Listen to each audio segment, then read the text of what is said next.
9 बज गए, चलिए स्टार्ट करते हैं क्लास को। बाकी कनेक्ट होते रहेंगे लोग। आज हमें हेपेटिक जॉन्डिस और पोस्ट हेपेटिक जॉन्डिस के बारे में देखना है।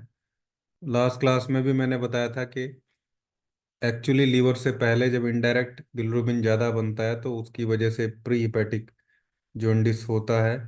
और क्योंकि बिलिरुबिन का ओवर प्रोडक्शन हो रहा है तो लीवर में इनडायरेक्ट बिलिरुबिन की एंट्री भी ज़्यादा होती है।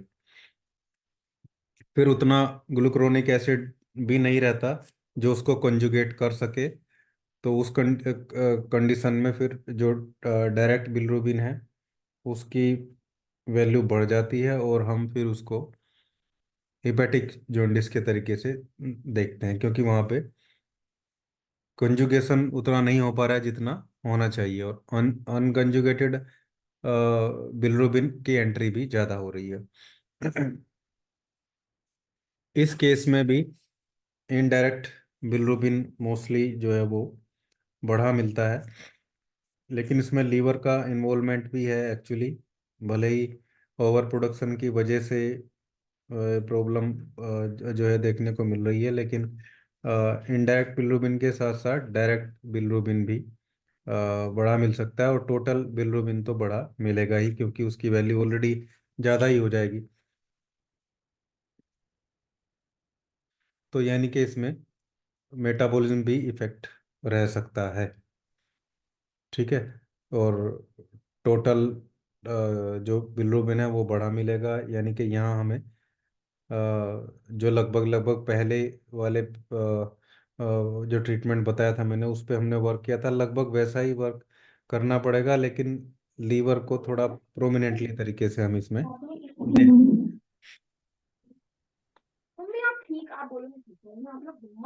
माइक ऑफ करिए प्लीज, किसका माइक ऑन है?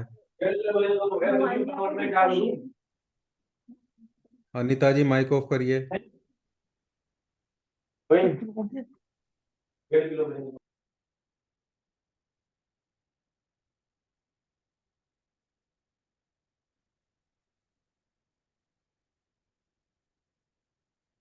ठीक है। तो यानी कि यहाँ पे हमें लीवर की प्रॉब्लम भी देखने को मिल रही है, ग्लूक्रोनिक एसिड भी समस्या है। अब हम यहाँ देखते हैं कि या तो बिलिरुबिन कंजुगेट नहीं हो पा रहा है, उसका रीजन है कि ग्लूक्रोनिक एसिड एसिड जो है उतना लीवर में अवेलेबल नहीं है। दूसरा ये भी हो सकता है कि जो बाइल डक्ट से आगे हमारा बिलिरुबिन निकलता है वो वहाँ पे उतना पास नहीं हो पा रहा है, उतना जितना एक्चुअल में पास होना चाहिए। और यहीं पे कारण की बात करते हैं तो कारण इसमें हेरिडिटरी कारण हो सकता है। एक हेरिडिटरी कारण में जो है गिलबर्ट सिंड्रोम भी रहता है, जहाँ पे ग्लूक्रोनिक एसिड जो है वो कम बनता है। ऐसे बहुत सारे पेशेंट देखने को मिलेंगे जिनके लीवर में ग्लूक्रोनिक एसिड का जो प्रोडक्शन है वो कम रहता है या कम अवेलेबल रहता है। इसी को गिलबर्ट सिंड्रोम बोलते हैं। और इनका बिलिरुबिन हमेशा थोड़ा सा रेज्ड मिलेगा, 1.6 1.7, मतलब two two two two point के अराउंड में। 1.5 से या 1.0 से 1.0 एक्चुअली वही नॉर्मल रेंज है, तो 1.0 से 2 के अराउंड में आपको देखने को मिलेगा। बाकी सब चीज़ें ठीक रहेंगी ना, उसमें कोई जॉन्डिस का सिम्टम नजर आएगा, उसको भूख भी सही लगेगी ना, कॉन्स्टिपेशन रहेगा। लेकिन ये बिलिरुबिन उसका एक्चुअल में ज़्यादा ही रहता है। तो इसका रीज़न हो सकता है कि वहाँ से आरबीसी का डिस्ट्रक्शन ज़्यादा हो रहा है या आरबीसी का प्रोडक्शन ही ज़्यादा हो रहा है, ये भी पॉसिबिलिटी है। उन दोनों केस में ग्लूक्रोनिक एसिड उतना नहीं है, तो वो सीधी सी बात है कि वहाँ पे वो वैल्यू आपको बड़ी मिलेगी ही।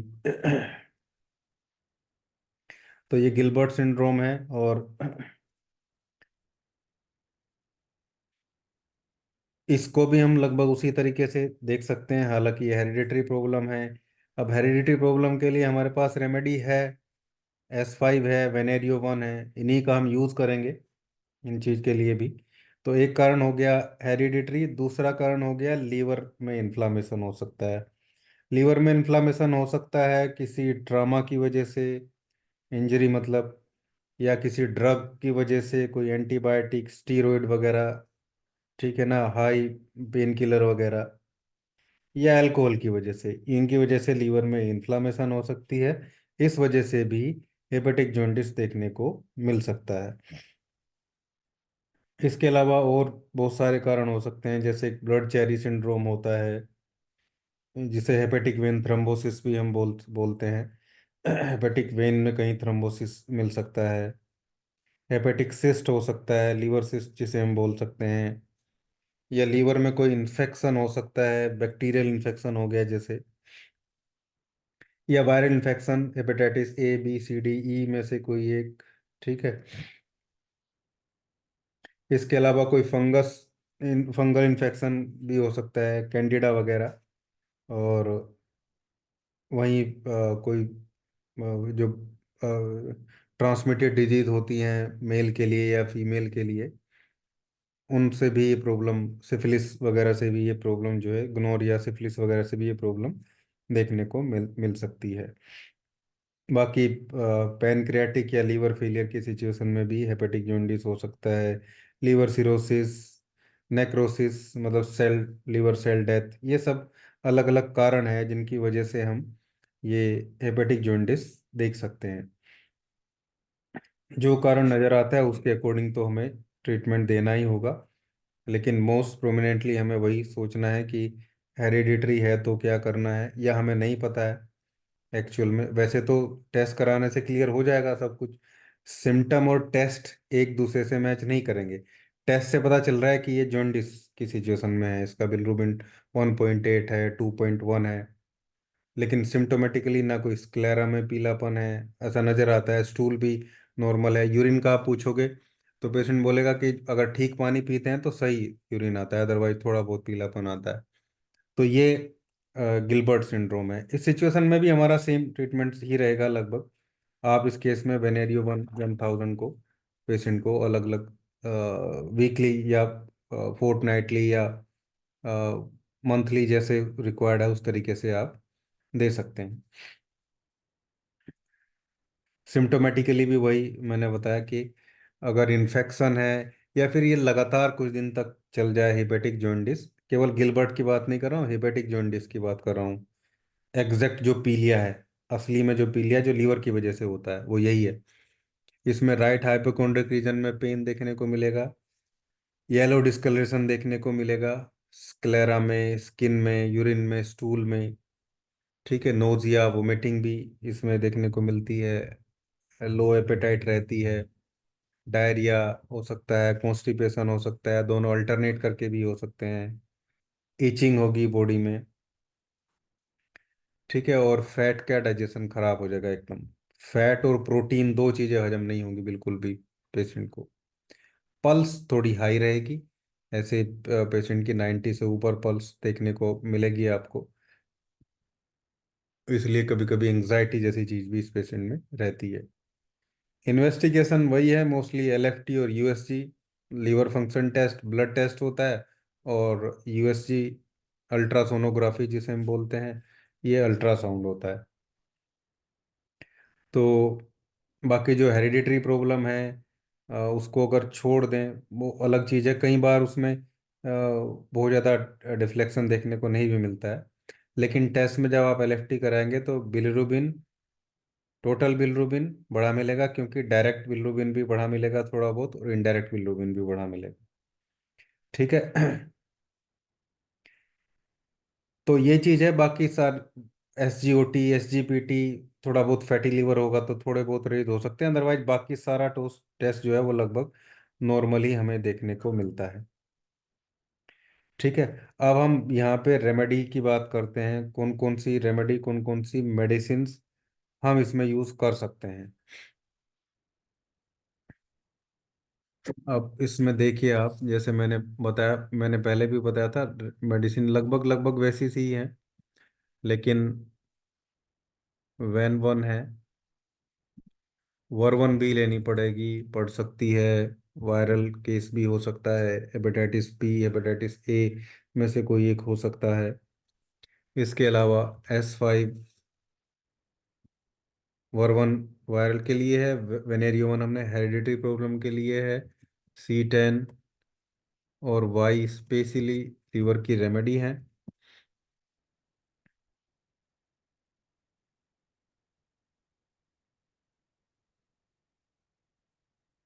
इसके अलावा S2 लीवर की रेमेडी है, राइट हाइपोकोंड्रिक रीजन में प्रॉब्लम रहती है। पोर्टर सर्कुलेशन पे काम करेगी, A3 लीवर पे भी काम करती है, और पूरे का पूरे पोर्टल सर्कुलेशन को ये समझिए आप मैनेज करके रखती है। फेब्रिफिगो वन भी अच्छी रेमेडी है लीवर की, मैंने बताया था, कंजेशन को भी ठीक करती है। वाइट इलेक्ट्रिसिटी भी बहुत अच्छी रेमेडी है, लीवर की रेमेडी है, कंजेशन को ठीक करती है, राइट हाइपोकोंड्रिक रीजन में पेन रहे उसको ठीक करती है। प्लांट वाइज भी आप इनको समझ सकते हैं, खासकर कुछ रेमेडी तो, जैसे S5 की मैं बात करूं तो बर्बेरिस वल्गेरिस है जो पोर्टल सर्कुलेशन को मैनेज करती है, कहीं ऑब्स्ट्रक्शन हो उसको भी ठीक करती है। इसके अलावा जो कंजेशन देखने को मिलता है, एड्रेस्टिस कैनेडेंसिस है, लीवर की रेमेडी है, इन्फेक्शन को ठीक करती है। C10 प्रोमिनेंटली, C10 और वाई में चेलिडोनियम है, कोनियम मैकुलेटन भी है C10 में, कोनियम स्वेलिंग की भी रेमेडी है, फैटी लीवर की भी रेमेडी है, कोई सिस्ट या ट्यूमर हो उसको भी रिड्यूस करके चलती है, कंजेशन को ठीक करती है। A3 भी ऐसे ही है, आर्निका है जो कंप्लीटली पूरे सर्कुलेशन को मैनेज करती है, मोस्टली सर्कुलेशन के लिए हमने इसमें ऐड किया है। बाकी एक्सटर्नल एप्लीकेशन के लिए भी हम चीज़ें लेंगे, जैसे A2 है, A2 मोस्टली कंजेशन के लिए हम यूज़ करते हैं, स्वेलिंग के लिए यूज़ करते हैं, पेन के लिए यूज़ करते हैं। C5 यूज़ करते हैं।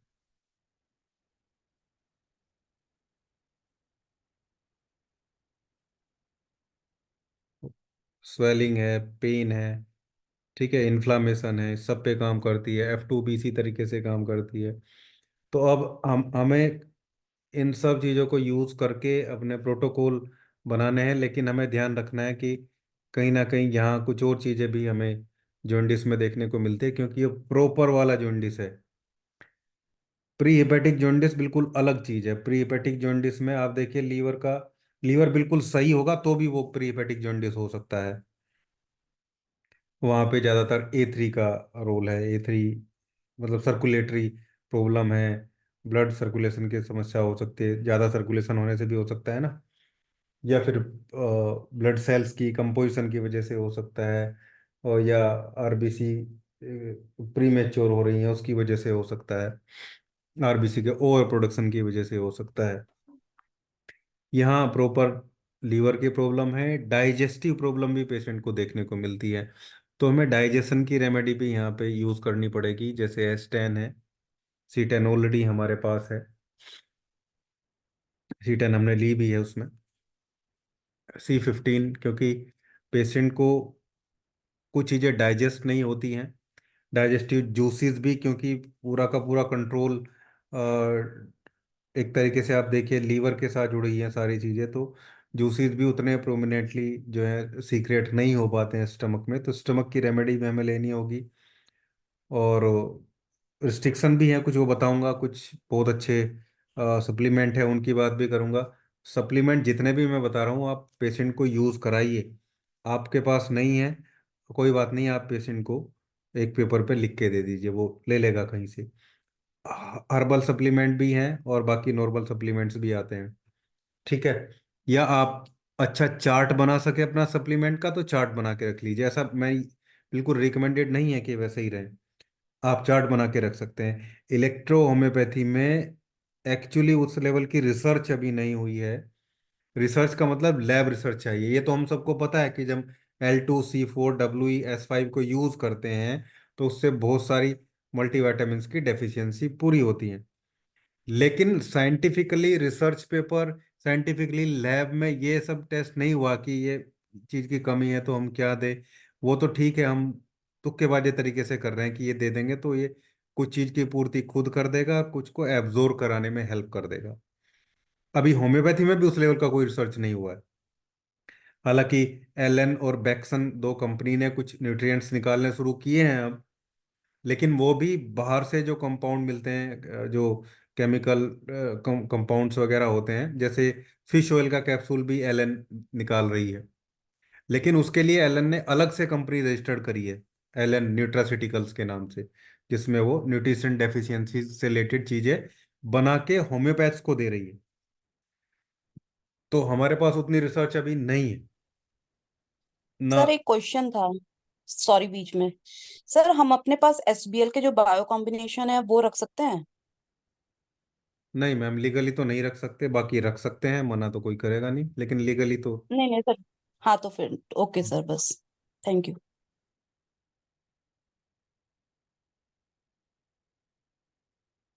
हम्म। कहाँ थे हम? तो ये सॉरी सब सर। फिश। माइक्रोन्यूट्रिएंट्स, माइक्रोन्यूट्रिएंट्स जो हैं ये सब कुछ के लिए, सप्लीमेंट्स के लिए आप कोई लिस्ट बना सकते हैं, जो फूड आइटम है जो हम डेली कंज्यूम करते हैं, उन सब आइटम्स में किस में क्या चीज़ है। विटामिन B12 को छोड़ के बाकी सब आपको मिल जाएगा। B12 को छोड़ के बाकी सब हमारे खाने की चीज़ों में है, तो आप लिस्ट बना के रख सकते हैं। जो डेफिशिएंसी नज़र आती है वो पेशेंट को दे दीजिए। क्या देना है वो मैं आपको बताते जा रहा हूँ, हर एक लगभग लगभग हर एक ट्रीटमेंट में बताते जा रहा हूँ। तो ये C15 हो गए। हमें स्लास का सिलेक्शन भी करना पड़ सकता है अगर पेशेंट को कॉन्स्टिपेशन है तो। ठीक है। हमें यहाँ पे S1 का सिलेक्शन भी करना पड़ सकता है अगर पेशेंट सिडेंट्री लाइफ व्यतीत करता है, मतलब उसकी प्रॉब्लम ज़्यादातर इस वजह से हुई है कि वो सारे काम बैठे रह के पसंद करता है, फिजिकल एक्टिविटी बिल्कुल नहीं है, ज़ीरो है उसकी लाइफ में। ठीक है, वो कोई शॉपकीपर है, वो कोई मैनेजर है, वो कुछ भी। इवन हम लोग भी उसी श्रेणी में आते हैं, हमारा प्रोफेशन भी, कि पूरा दिन बैठे हैं। अगर कोई बिल्कुल नहीं करता है तो बहुत सारी प्रॉब्लम जो है रहती हैं। इवन एलोपैथी डॉक्टर्स को तो बहुत सारी बीमारियां जो है वो ऑलरेडी उनके पास रहती हैं। खासकर लाइफ स्टाइल डिजीज तो वो सब अपने साथ लिए घूमते हैं, और वो खुद अपनी समस्या ठीक नहीं कर पाते, इसलिए सब सारी बीमारी लाइलाज हैं। और कई सारे पेशेंट को मैंने खुद, मैं केवल अकेला ही बता रहा हूँ, वैसे अब देखिए लाखों लोग हैं इलेक्ट्रोहोम्योपैथी में भी, होम्योपैथी में भी। बहुत सारे लोगों की थायराइड की टैबलेट्स, बहुत सारे लोगों की BP की टैबलेट्स, बहुत सारे लोगों की खासकर जो स्टार्टिंग में शुरू हुए थे उन सब की शुगर की टैबलेट बंद हो गई है। बंद होके पहले वो हमारे सप्लीमेंट पे आते हैं। और जो लाइफ में अपना कंप्लीटली चेंज कर लेता है, जिसको ये पता है कि कितनी चीज मैंने खा ली, कितनी नहीं खाई है, डाइट का ज्ञान हो गया, वो सारी दवाई छोड़ सकता है। इवन इलेक्ट्रोहोम्योपैथी में बहुत सारे केसेस ऐसे हैं जहाँ हालांकि पूरा रिसर्च अवेलेबल नहीं है, लेकिन बहुत सारे केस ऐसे हैं कि बीटा सेल पैन की एक्टिवेट होने के भी चीज़ें सामने आई हैं। वो धीरे धीरे जब रिसर्च होगी तो आगे बढ़ेंगे। खैर, सिम्टोमेटिकली हमें इसमें पेशेंट को ट्रीटमेंट देना है, बाकी जो रेमेडी की रिक्वायरमेंट हमें पड़ती है, लेकिन फिर भी मैं आपको प्रोटोकॉल बना के दे रहा हूँ। S5 L1 की जरूरत भी पड़ेगी सर्कुलेशन के लिए, S5 L1 A3 C10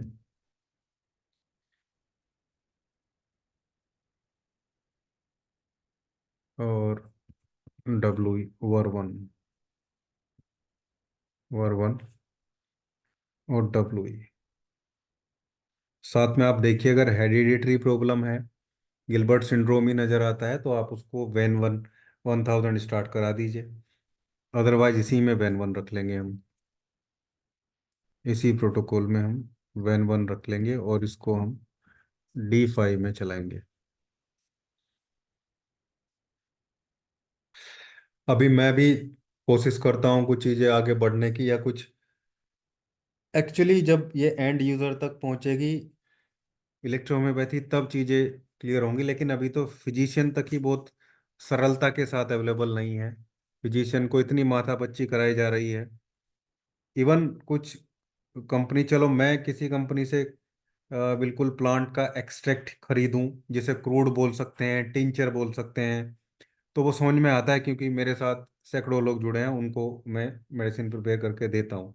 लेकिन एक सिंपल फिजिशियन जो दिन में 20 पेशेंट देखता है बमुश्किल से, 10 5 10 20 5 10 20, वो आप ये बताओ, वो 2.5 ml एक्सट्रैक्ट या 2.5 ml टिंचर या 2.5 ml 2.5 ml क्रूड लेके क्या करेगा?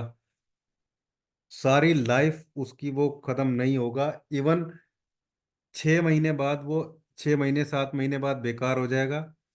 फिर वो रिजल्ट नहीं मिलेगा, फिर गाली देगा उस कंपनी को, मुझे ऐसा दे दिया, मुझे वैसा दे दिया। लेकिन सच्चाई तो ये है कि प्रिपरेशन करते हुए कितना ध्यान रखना है। और फिर बाद में, क्योंकि हर एक चीज की एज होती है, एजिंग प्रोसेस सब जगह चलता है। बाकी फंगस हैं, बैक्टीरिया हैं, इतनी सारी चीजें हैं जो कहीं ना कहीं निकल आती हैं। तो ये सब प्रॉब्लम है, मतलब हम डेवलपमेंट करने के बजाय और पीछे ले जा रहे हैं चीज़ों को।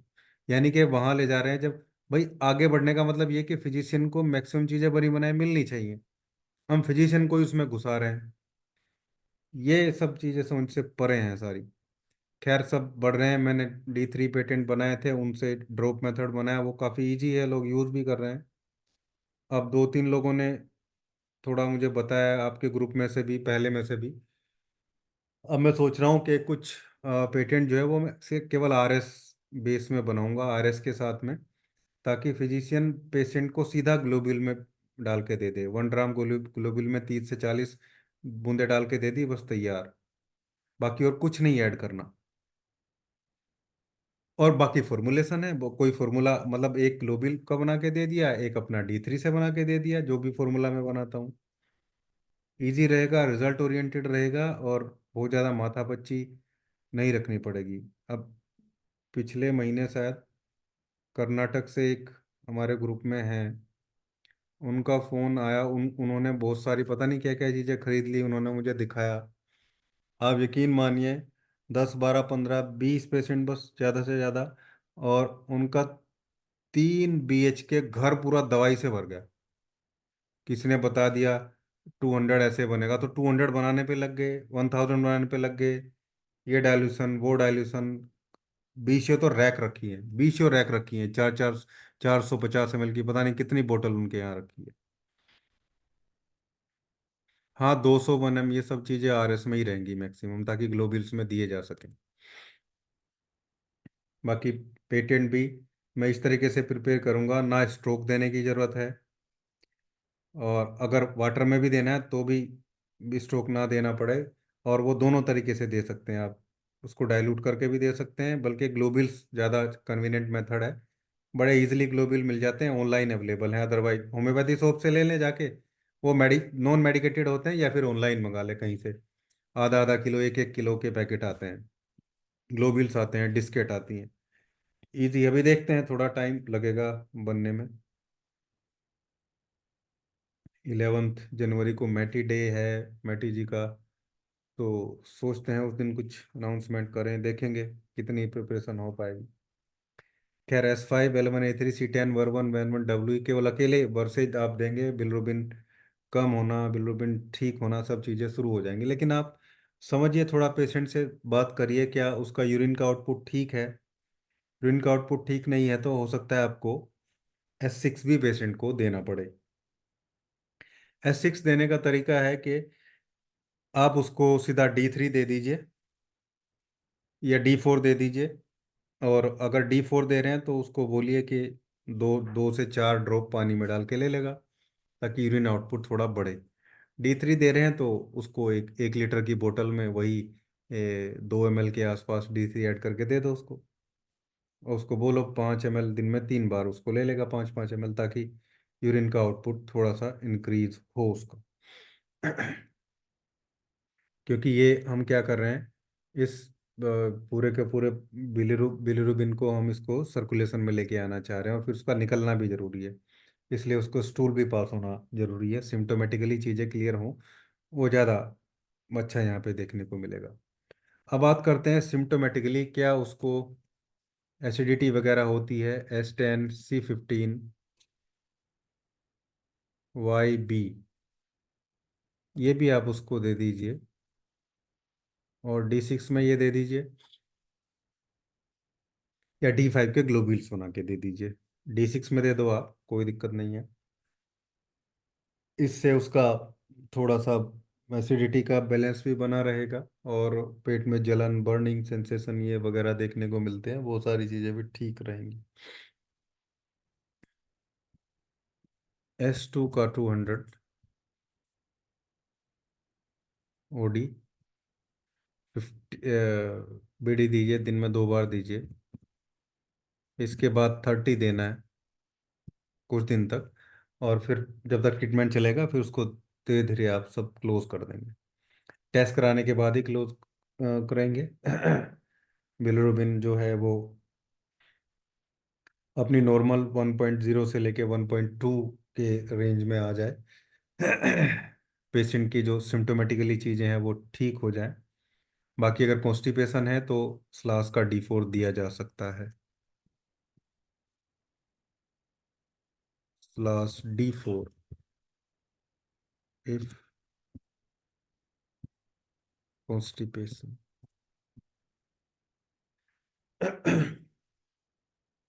अगर डायरिया है, अगर डायरिया है तो इसको देने की जरूरत, कुछ भी देने की जरूरत नहीं है, क्योंकि डायरिया को ये काफ़ी हद तक मैनेज कर लेगा S10C15 YB D6 देने से। डायरिया मतलब उसको लगता है पेशेंट को कि उसको, हालांकि डायरिया वाली सिचुएशन कम रहती है लेकिन फिर भी ये मैनेज कर लेगा उसको।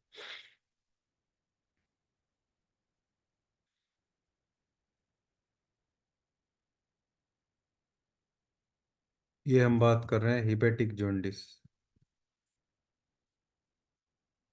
हिपेटिक जॉन्डिस की। ये मेन मेन रेमेडीज हैं। और अब हम बात करते हैं कि अब न्यूट्री डाइटरीज बहुत चीज़ें हैं जिनको यूज़ करने से, एक तो फैटी चीज़ें बंद करा दीजिए पेशेंट की। फैटी चीज़ें बिल्कुल एकदम से बंद करा दें। और मट्ठा हालांकि लिया जा सकता है, छाछ मट्ठा, और तक्र भी बोलते हैं जिसको। तक्र दही से बनता है वैसे एक्चुअली। दही में पानी मिला के, दही को फेंटना नहीं है, दही में पानी मिला के फेंटा जाता है। और जो ऊपर, उसको थोड़ी देर सेटल डाउन होने के लिए रख दिया जाता है, जो ऊपर फैट जमा होता है उसको भी अलग निकाल दिया जाता है। अगर ताज़ा मट्ठा छाछ अवेलेबल नहीं है तो तक्र, तक्र हालांकि हिंदी या संस्कृत का वर्ड है, उसको मैं बता रहा हूँ कैसे बनता है वो भी बताया। मान लो 100 ml या 50 ml दही है तो 50 ml पानी, या 100 ml दही है तो 100 ग्राम दही है, 100 ml तो 100 ग्राम पानी मिला के उसको मिक्सी में घुमाइए, और एक ग्लास में उसको रख लीजिए, छान के रख सकते हैं। उसके ऊपर जो फैट सेटल डाउन होता है अगले 5-7 मिनट में, जैसे उसका टेम्परेचर सेटल्ड होगा और थोड़ा गर्म हो जाता है घूमने के बाद, तो वो ऊपर आ जाएगा फैट, उसको भी निकाल दीजिए, वो बहुत अच्छी चीज़ है। अभी मीटिंग एंड हो जाएगी 1 मिनट बाद, तो दोबारा ज्वाइन कर लेना। इसके अलावा हरी पत्तेदार सब्जियों पे ले आइए। आलू, बिल्कुल स्टार्च की चीज़ें जो है वो बंद करा दीजिए। आलू, स्वीट पोटैटो, ये सब चीज़ें कंप्लीटली स्टॉप उसकी करा दीजिए। केवल हरी पत्तेदार उबली हुई सब्जियां उसको खाने के लिए दीजिए, लेकिन सफाई का विशेष ध्यान रखना है। इस दौरान कोई और इन्फेक्शन ना हो, कोई और इन्फेक्शन हो जाए, बुखार भी हो जाए तो दिक्कत है, हालांकि बुखार इसमें भी हो सकता है। बुखार इसमें भी हो सकता है, और हम भूल गए हमें F1 ऐड करना है, क्योंकि बुखार जैसा, बॉडी पेन जैसा इसमें लगा रहता है पेशेंट को। तो F1 को हम यहाँ पे ऐड करेंगे, S10C15 F1 Y और B। दोनों फॉर्मूले हैं, दोनों फॉर्मूले में डिफरेंस रखना है। एक S5 वाले फॉर्मूले को खाना खाने के आधा घंटा पहले देना है। S10 वाले फॉर्मूले को खाना खाने के आधे घंटा बाद देना है, दिन में 3 बार। बल्कि स्टार्ट करिए आप 4 या 5 बार से। हर 3 घंटे पे एक डोज से स्टार्ट कर सकते हैं आप पहले दिन। ठीक है। उसके अगले दिन, दिन में 4 बार, और फिर या 5 बार, फिर अगले दिन 4 बार, फिर बाद में 3 बार, दिन में 3 बार। डाइट का विशेष ध्यान रखना है। डाइट का ध्यान रखेंगे तो आपको एक बड़ा सपोर्ट मिलेगा। 70% मेडिसिन काम करेंगी, 10% डाइट काम करेगी, 20% सप्लीमेंट काम करेंगे। हालांकि मेडिसिन 100% भी काम कर सकती है, लेकिन जल्दी रिजल्ट लाने की मैं बात कर रहा हूँ। जल्दी रिजल्ट लाने में न्यूट्रिएंट्स जो सप्लीमेंट्स हैं वो भी बहुत बड़ा रोल प्ले करते हैं। अभी मीटिंग ऐड हो जाएगी,